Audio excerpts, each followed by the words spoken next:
I'm speaking, of course, of the Obama Justice Department, led by two attorneys general, Eric Holder, who ultimately became the first sitting cabinet officer ever to be cited for contempt of Congress, and his successor, who is working on matching his record, Loretta Lynch. She, according to the fired director of the FBI, obstructed justice in ordering James Comey to refer to the Clinton email investigation as a matter rather than an investigation, for the purpose of allowing the Clinton campaign to deny the Democratic nominee was under federal investigation. Today, we learned of the prospect of additional corruption on the part of the Obama Justice Department, at issue why Attorney General Lynch went to almost unprecedented lengths to permit a Russian attorney to enter the country without a visa, long before meeting Donald Trump Jr. and Jared Kushner. Not the first scandal to plague that agency, of course. This meeting took place on June 9th of last year. But it is unclear now not only why A.G. Lynch would have given her an extraordinary waiver of U.S. immigration laws, but how that Russian attorney could have been in the country some 5 months after the expiration of that so-called immigration parole waiver. The Senate Judiciary Committee is now investigating Lynch's efforts to protect Hillary Clinton, and the role of not only A.G. Lynch, but the fired FBI director as well. There is much to learn about the collusion between the Russian attorney and the Obama administration. But the political motivations of the Obama Department of Justice are readily recognized. It is all about partisan politics. In fact, of the more than $400,000 in donations to Clinton and Trump during the election from DOJ employees, 97% of their money went to Hillary Clinton. The FBI violated specific civil liberties protections, and during the Obama years, improperly searching, disseminating raw intelligence on Americans, failing to promptly delete unauthorized intercepts. This is exactly where we all started together in many ways. Tell us what you got. Yeah, that's right. I think in March we talked, we find out some of the unmaskings were improper, illegal. And these documents for the first time show that there were instances where the FBI, the NSA unmasked American names, sent them across the intelligence community, and then had to call them back because it was illegal to have had those names. There's other things, too. They searched Americans' names illegally. They shared illegal information with people who weren't entitled to get Americans' names. So all the abuses that we were worried about at the beginning when we started talking about this Brennan and Clapper? Because I suspect Brennan and Clapper and Rhodes and Rice and others still have their hands in the deep state. Well, there's no doubt that this occurred on Barack Obama's watch. These are violations from 2009 to 2016. And I think their greatest impact, and I think Sarah can talk about this, is this may affect whether this law, this Section 702 law that allows spying on Americans, whether it gets renewed in December. This is important. Yeah, absolutely. I mean, right now what we know in talking to people on the Hill in Congress is that there are not enough votes to renew Section 702. And I can tell you that the intelligence community really relies on Section 702 to track terrorists, to search emails and financing, to prevent possible attacks, but the violation of this law has become such a threat right now that neither the House the House right now does not have enough votes to pass it. They want, one, accountability. They want an investigation. I know people want to know who the leakers are, and they want accountability before they're able to move forward with any kind of law. And that's what the stories like John just broke, the stories that John and I have been working on. I mean, my gosh. It seems like forever. Yeah, we've been reporting on these issues. Bill Binney, former NSA whistleblower, once told me that every email of every American, every text message, every phone call is metadata stored, recorded. Is that true? Certainly for a period of time that was true. Now, it's unclear today whether there's a database or not. This is a question of whether Clapper gave accurate testimony. Is there a database or not? Sarah, the first question. I should have done it. I said that for your father. All right. Yeah. His dad just loves me. Yeah. I don't blame him. All right, go ahead. You guys are a team. Yeah. You know, there's a question about whether everything's in the database now or not. It's certainly accessible. We know that. And then these abuses are instances where people tapped that data, looked at Americans' data they shouldn't have been looking at. And, Sarah, I've been told by people that I would say no, that in fact everything that comes out against Trump, they have already stored on a cloud, and it's all out there, and if Trump gains momentum, boom, they leak something else. Okay, those are a conspiracy theory? Those are allegations that I've also been aware of, and that's something that still needs to be investigated. We haven't been able to prove either way if that is true. What we do know is that talking to sources, people within the intelligence community, that they believe that it was set up for these leaks to come out one after the other to go after the Trump administration. There was something that happened on Friday. A lot of people missed this. Senator Richard Burr, chairman of that Senate Intelligence Committee, said, in this unmasking probe, we now have evidence that some of the people whose names were unmasked were later leaked in the media. That's the first time someone in a knowing position, first time that someone said it publicly. All right, when we come back. One of the members at today's House Intelligence Committee hearing, Congressman Trey Gowdy, the chairman of the House Oversight Committee. He joins me right now to talk about all of this and whether Jared Kushner's explanations about all those contacts were enough for him. Good evening, Mr. Chairman. Good evening. How are you, Brett? So where do you think this is going, this investigation, and the meetings so far? What are they telling you? Well, on the congressional side, it's going pretty slowly, but Jared Kushner is an important witness. I'm glad we got him in. We have 2 other witness interviews scheduled for this week. On Bob Mueller's side, I have no idea where it's going or how long it's going to take, and frankly, I should not know where it's going or how long it's going to take. Here is Jared Kushner from yesterday about being pretty definitive.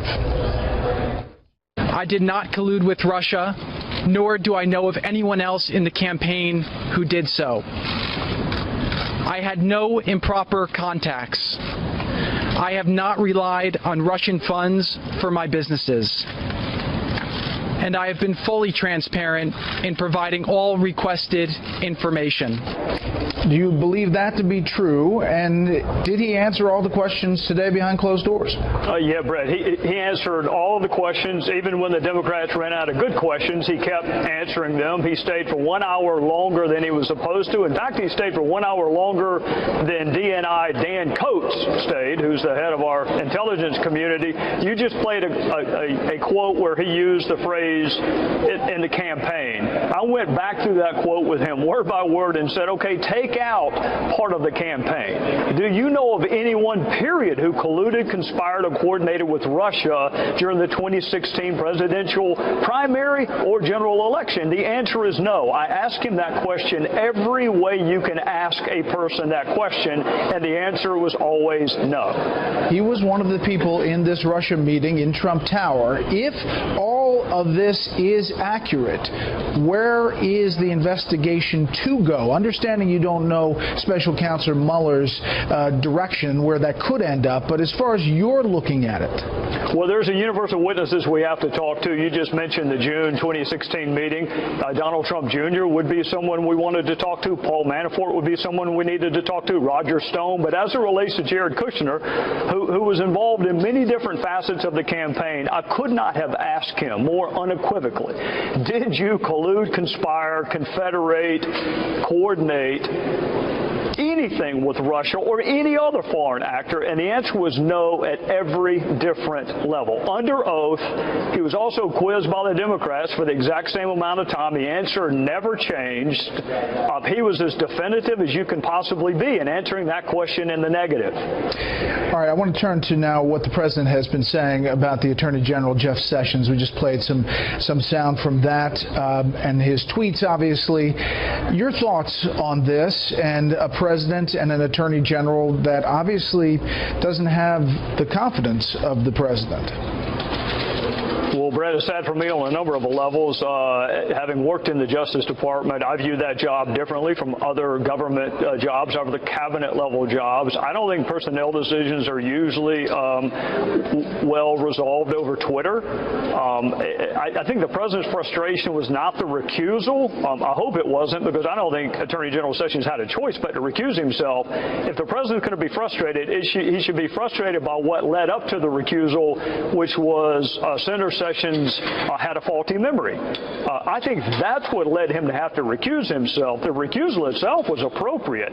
His failure to recall meetings with the Russian ambassador is what led him to that point. And if the president's frustrated about that, I understand his frustration, but you work all that out during the interview process, not after you get the job. But if you're Attorney General and you're reading and hearing all of this, are you resigning?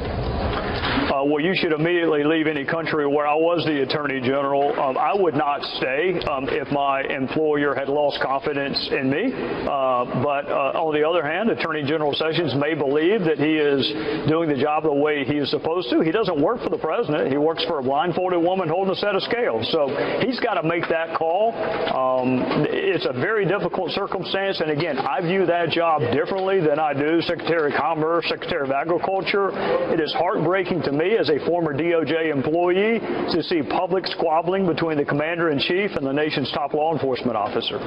Do you think that this will be resolved, all of these investigations, anytime soon? I hope so, Brett. We are, again, we'll do 3 interviews this week. Part of that depends upon the pace with which the Democrats on the House side act. And based on what I heard this morning, which was cramming 5 minutes of questioning into 3 hours, they benefit from this lasting as long as possible. Those with California Senate ambitions and others benefit from this lasting as long as possible.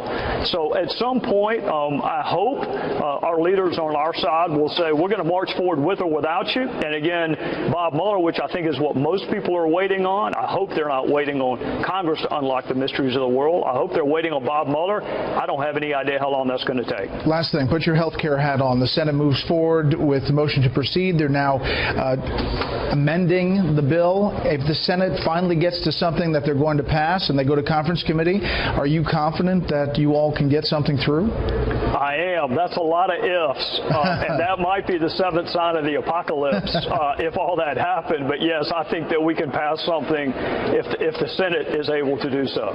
All right.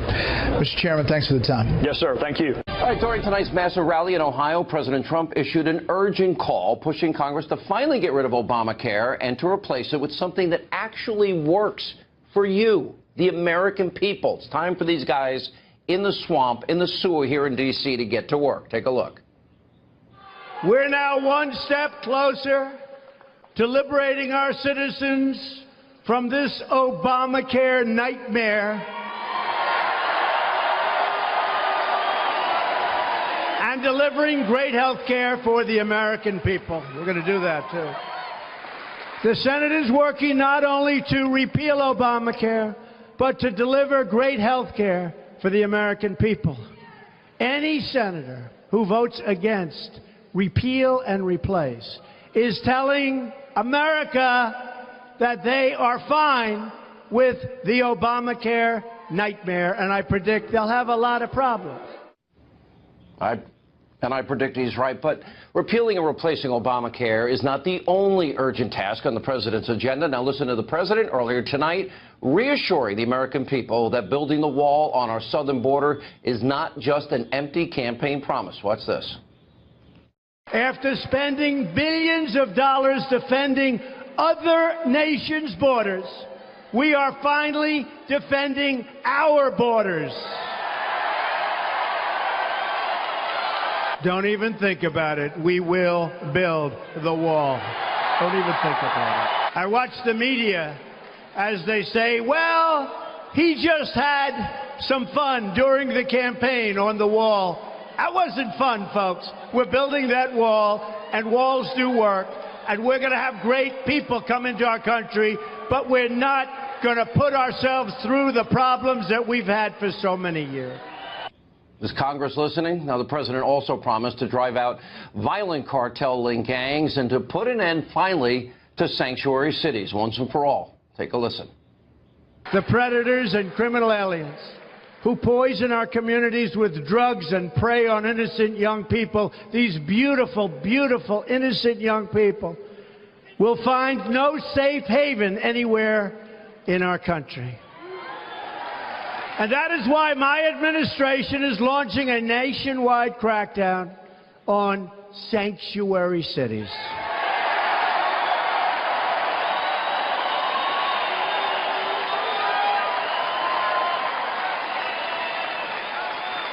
American cities should be sanctuaries for law-abiding Americans, for people that look up to the law, for people that respect the law, not for criminals and gang members that we want the hell out of our country. Now, the president also spoke about lowering taxes in tonight's speech. Please, lower taxes. Please, stop burdening us. Watch this. My administration is working every single day to heed and honor the will of the voters. That includes working on one of the biggest tax cuts in American history. And actually, if I get what I want, it will be the single biggest tax cut in American history. We have the highest taxes anywhere in the world, and this will really bring them down to one of the lowest. And we really have no choice. We will have growth. We will have everything that we've dreamed of having. It's time to let Americans keep more of their own money. It's time to bring new companies to our shores and to create a new era of growth, prosperity, and wealth. What a great idea. Let's get Americans back to work, back in the labor force, and, of course, out of poverty and off of food stamps. Republicans, what do you stand for? Now, the president's rally didn't just include plans for the future. He also touted a long list of accomplishments. Now, despite what the left-wing mainstream establishment media is reporting, well, the president, he's been very busy the last 6 months working on trying to push through his bold agenda, despite pretty much zero help from any Democrats and, frankly, weak Republicans. And here's the president talking about what he has accomplished so far these last 6 months. Our Second Amendment is very, very sound again. That would have been gonzo. It would have been gone. We've eliminated burdensome regulations at record speed, and many, many more are coming off. And boy, have we put those coal miners and coal back on the map. You've seen that, huh? We've achieved a historic increase in defense spending to get our troops the support they so richly deserve. We have signed new legislation to hold federal workers accountable for the care they provide to our great, great veterans. To protect American jobs and workers, I withdrew the United States from both the Trans-Pacific Partnership potential disaster and the job-killing Paris Climate Accord, believe me. Unemployment last month hit a 16-year low. Since my election, we've added much more than 1 million jobs. Believe it or not, you're never going to hear that in mainstream media, and what you just heard is only a fraction of what the president has actually accomplished. Also tonight, in true Trump fashion, the president fought back against his critics. The best part of the speech. Watch this. Sometimes they say he doesn't act presidential.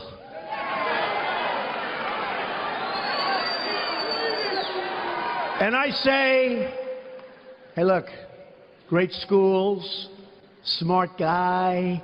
It's so easy to act presidential, but that's not going to get it done. In fact, I said, it's much easier, by the way, to act presidential than what we're doing here tonight. Believe me. And I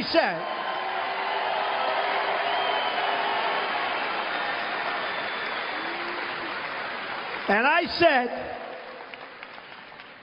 with the exception of the late, great Abraham Lincoln, I can be more presidential than any president that's ever held this office. That I can tell you.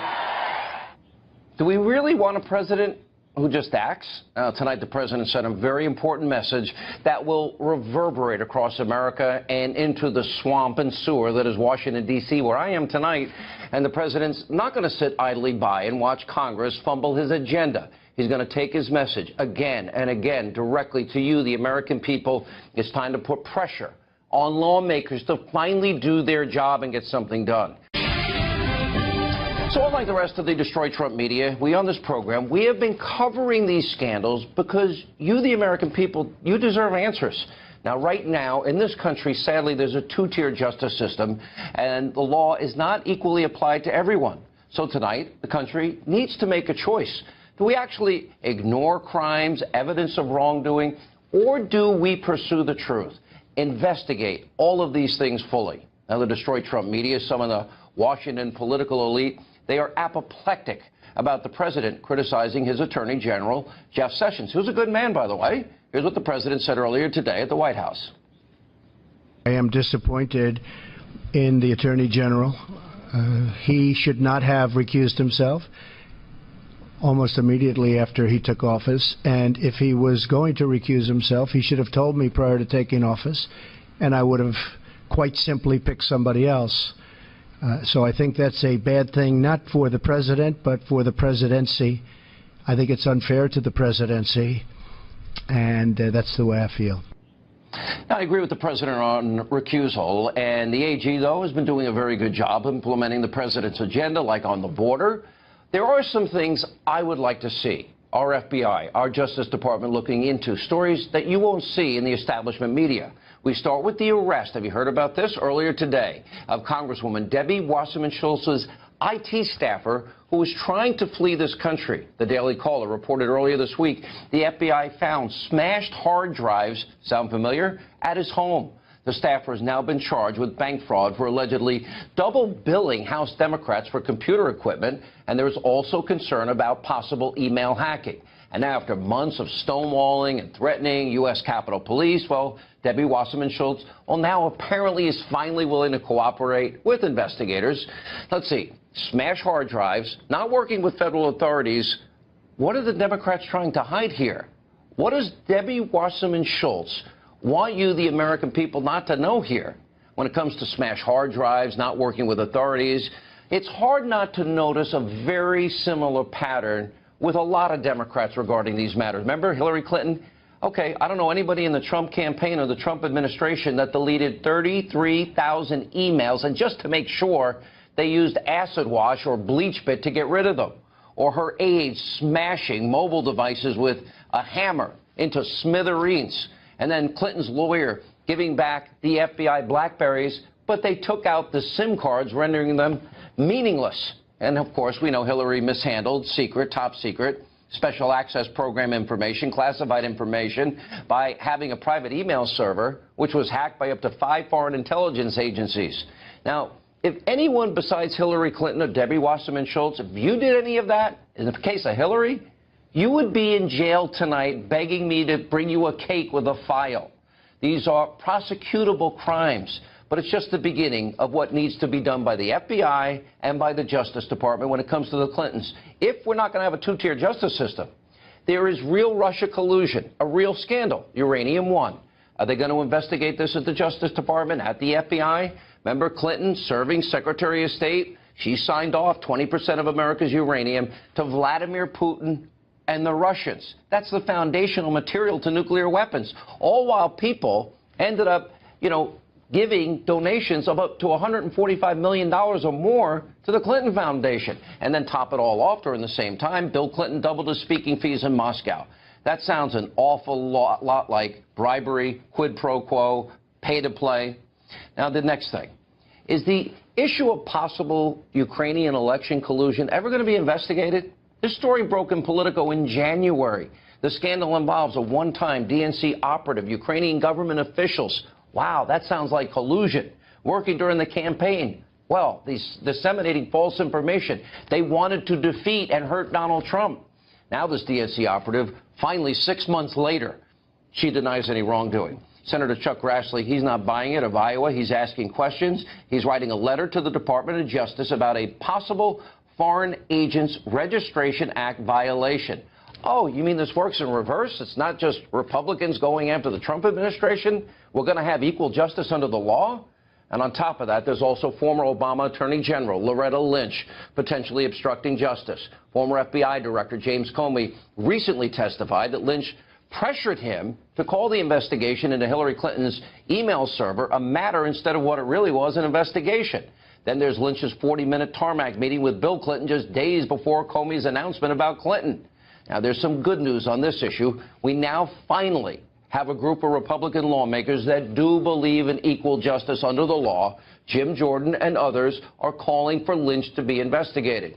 And, of course, we have the unprecedented and I think the greatest danger to the country. What are deep state leaks? And according to a recent report, 125 deep state leaks, likely, of course, illegal, in just 126 days. And the only crime we know committed in this whole Russia-Trump phony collusion story has been the unmasking and the leaking of Lieutenant General Michael Flynn's name to the Washington Post. That is a violation of the Espionage Act, and people can be held accountable and put in jail. And speaking of leaks, well, we know James Comey gave his government memos to a friend to be leaked to the New York Times in the hopes that it would lead to the appointment of a special counsel, and Comey may have also improperly removed government property from the FBI.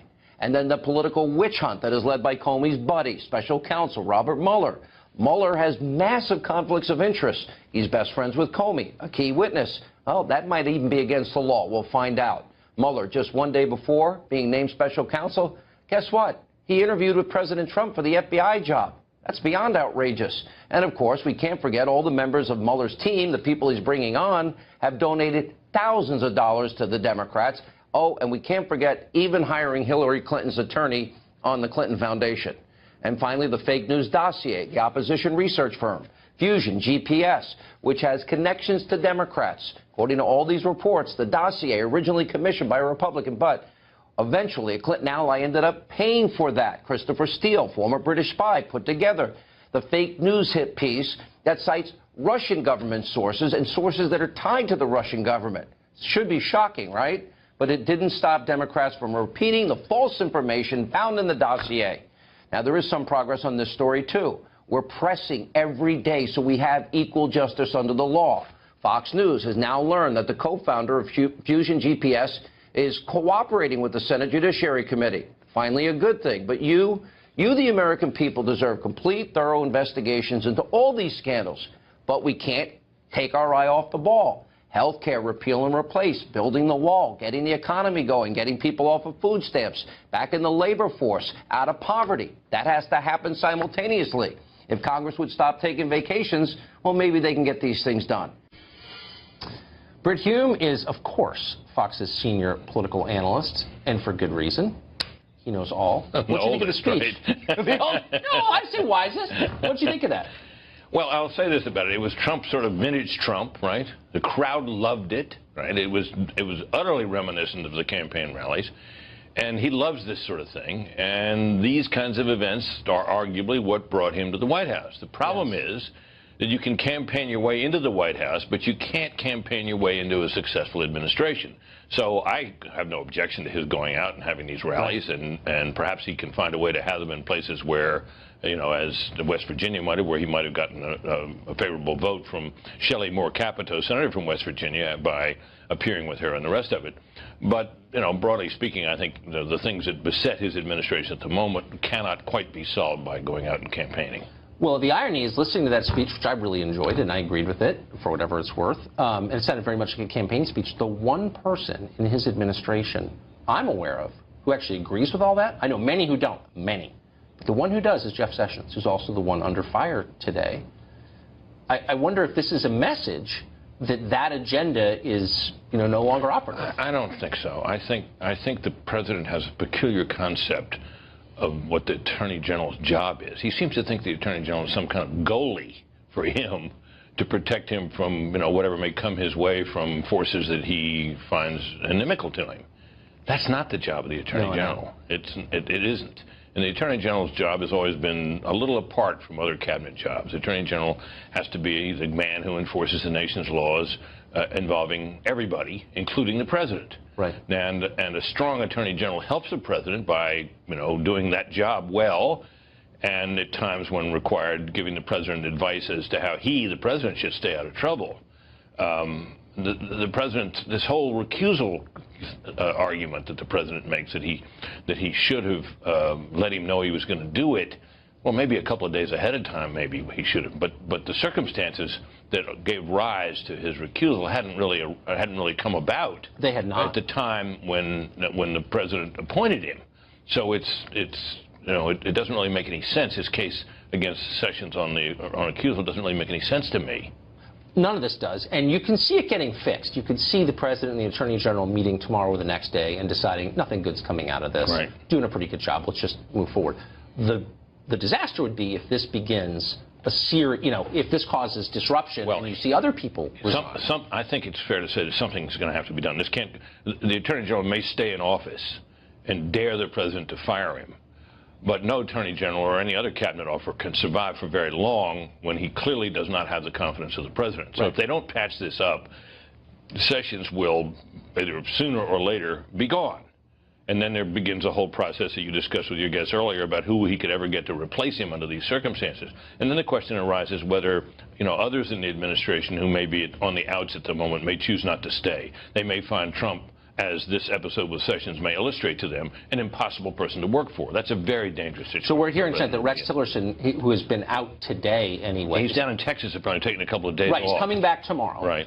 So clearly, I think that's designed as a sign to suggest I'm not going anywhere. Well, yeah, but, we don't know. And, the one thing you have to be careful with this sort of speculation is that there have been so many people in the White House in particular who've been reported to be on the way out for so long, and the only one in the White House who's left is Sean Spicer, and he apparently resigned, right, in the shakeup.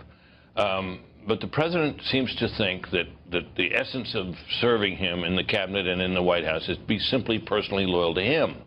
That isn't all there is to it. I think people have to be loyal to the president. But the best way to do that is not simply to indulge his every whim and mood. No, it's to make sure the things that he ran on, that people voted for, that ordinary people wanted to happen, happen. Yeah, to support his agenda and try to advance it. And not subvert it. So when, other cabinet level people say, we're bringing more refugees in. Really? I don't remember anybody voting for Trump for that reason. No, I agree. Britt, thank you very much. Tucker. And I want to bring in Charles Krauthammer now and get his thoughts. Syndicated columnist and Fox News contributor. Charles, good evening to you. Good evening. We thought it couldn't get any worse after the president went after Jeff Sessions, calling him his beleaguered AG. Today, he outlined quite clearly that he wants him to be tougher on the deep state, wants him to go after Hillary Clinton, which during the transition period, the president said was something he didn't want to do. Look, I think the bottom line is he wants him to resign. Yeah. On Friday, I said that Sessions was a wounded man walking. Last night on Special Report, I said he was a dangerously wounded man walking. Tonight, he's a dead man walking. There is no way that a president can humiliate a cabinet member, a strong supporter from the beginning, in the way that Trump has done, just piling it on, and expect that this relationship is going to last. He'll either be fired or, it could be that he's decided that he's going to dig in his heels and some kind of resistance, he'll stay in office no matter what. But this cannot last. So he's going to be gone. And I think it's really the danger to Trump is that Sessions represents sort of the policy side, the philosophical side, the conservative side of what Trump represented. And he held a lot of that coalition, brought that to Trump. And by getting rid of Sessions, he's alienating many conservatives, as you indicated before. There's some who are already complaining, and that could be dangerous for Trump because what sustains him is the power and the loyalty of his base. Yeah. I think the president's about to come out, but let me squeeze in one more. There he is. Here's the president. Charles, thank you. We're going to watch him as he comes out. Charles, just keep this open for 1 second. When you look at President Trump, it appears that who he really wants to get rid of is Robert Mueller. And, sort of the chain of people that lead to Mueller, and he blames Sessions for stepping aside and provoking that in the first place, and certainly Comey as well. If that's the grand strategy, this is about as clumsy a way, a self-destructive a way of executing that strategy as is imaginable. And I think we will see that play out.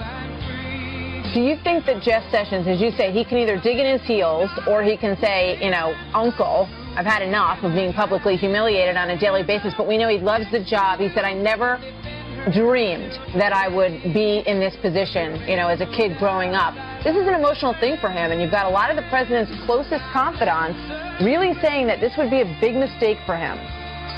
It's a terrible mistake, and for Sessions, remember this, it isn't just that he loved the AG job. He lost his Senate seat, and at his age, really, his career is over. So instead of ascending to the dream job that he thought he would get by throwing in his lot with Trump at a point where nobody was with Trump. This is a disaster for him personally, which is why I think he'll dig in his heels. But in the end, and it's not going to take that long, in the end, you cannot sustain a position in a cabinet when the president is humiliating you daily. Yeah. It's got to end, and it'll end soon. Charles, thank you.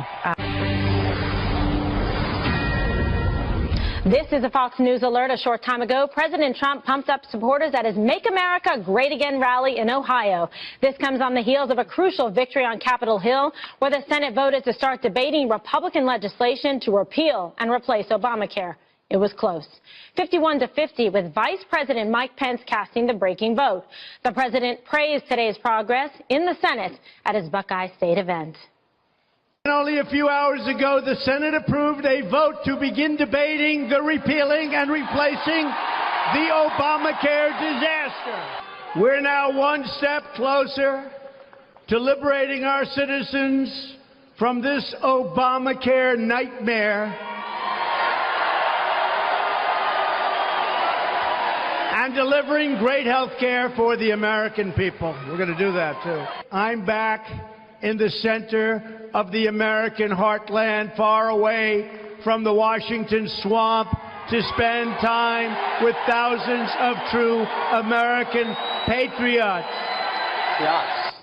And the president had a stern warning to fellow Republicans. Every Republican running for office promised to repeal and replace this disastrous law.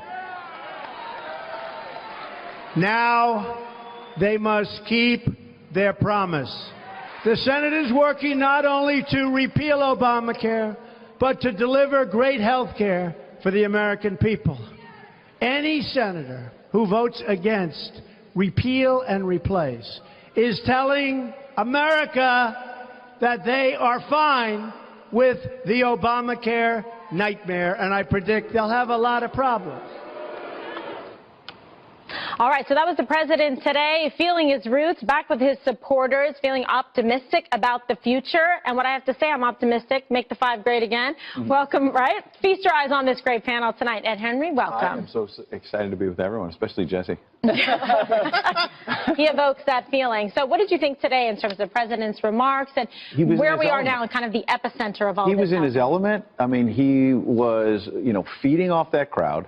And I think he was reframing this debate for the first time in a long time, which is that the Republicans have failed to frame this as Obamacare is failing. There are good parts of Obamacare that Republicans don't want to admit. A lot more people have been covered. But how do you pay for that? President Obama didn't really lay all that out. He also lied about, keep your plan, keep your doctor, and all of that. So we know that. But Republicans have allowed this to become a debate about how bad their bill is, when we don't even really know what they're going to wind up with, because it's going to be amended dozens and dozens of times. So to finally frame it as we are in trouble with Obamacare, it's falling apart, premiums are escalating, let's do something to move this forward, was smart on his part. And I think when he was feeding off that crowd, at certain points, he'd get the applause and would stop and just start wandering around like a prize fighter, and just reveling in this nervous energy. On a motion to proceed. Well, and it's different than the Rose Garden, though. Remember when the House passed, you're right, it was a big celebration and a song and dance, right? And they made a mistake on that early on. When the House passed the bill, this was the first round in that prize fight, and he was dancing in the end zone there in the Rose Garden a couple months back. Where has this President Trump been? I mean, we have been waiting for President Trump to really push Obamacare repeal and replace for quite some time. Finally, once he gets his back against the wall, he finally comes out swinging. We could have used that in June. We could have used it in July. Now it's late July. He finally comes out swinging after it basically was up against the wall. But now, finally, he's putting pressure on senators. That's what you need to do. Because right now, he said it, it's death. Obamacare is death. It's in the death spiral. Everybody believes it. Everybody knows it. And we know the thing is failing. So Juan knows it. No, it's not a good bill. They talked about it in Virginia. There's people lining up for health care, and they don't have any health care. No one can give anybody health care. Premiums are skyrocketing. Oh, my God. Juan, the bill is a disaster. Oh, my goodness. No one likes it. Everybody wants to replace it, but these little, sassy senators, want that Medicare money. No, they want the Medicare money. That's the truth. Medicaid. They want the Medicaid money. Don't help One of those programs. Same thing, different cousin, Yeah, with some programs. There are a lot of squishy Republican senators that want the Medicaid money, and if they're going to give the Medicaid money, I don't know if they're going to get it, but the problem is health care is failing. Kimberly, help them and out. we're going to get a bill through Awesome. Okay, back to winning. So, Dana, so what do you make of these? You all along have been saying that the president really needs to get out there. We talked about last night about going and campaigning in those different states where he's having problems with the senators to come forward to get the support. He's out there back with his base trying to get some, gen up some support, enthusiasm to get this done. Yeah, to be visible on it was really important, and this speech might have been very different tonight if that motion to proceed had failed. But you had the amazing moment of Senator John McCain that came and basically gave a little talking to that everyone seemed to like. Maverick. So there's some questions about, the merits of these proposals going forward. But Senator Mitch McConnell also delivered. So there was some teamwork here that it was right up to the line, but they were able to get it across. And even Dean Heller, the senator from Nevada, who had been very much against moving forward, decided to vote with the majority. And I think that when the president had that meeting when he called all the senators to the White House, and they're having the lunch, and he said, if you can't even vote to actually have a conversation about this, then this is a big problem. And I think that they realized they were all going to be in deep trouble. And I also think it's time just to have this debate. There's enough time. They spent enough time talking around the edges. Now they'll go forward and they'll have lots of amendments and see what they come up with at the end. They had all the ingredients. Now let's make some jam, shall we? So Dana predicted. I love jam. Almost more than salami. So here's the thing. Dana predicted, and she said that she thought that they would get the votes, at least procedurally, to go forward. And like she said, to have the conversation at least to get this done, because they've been complaining about Obamacare and the fact that they wanted to do something about it. So now is the time. Yeah, well, the debate what? We still don't know what. So you're basically buying lock, stock, and barrel, like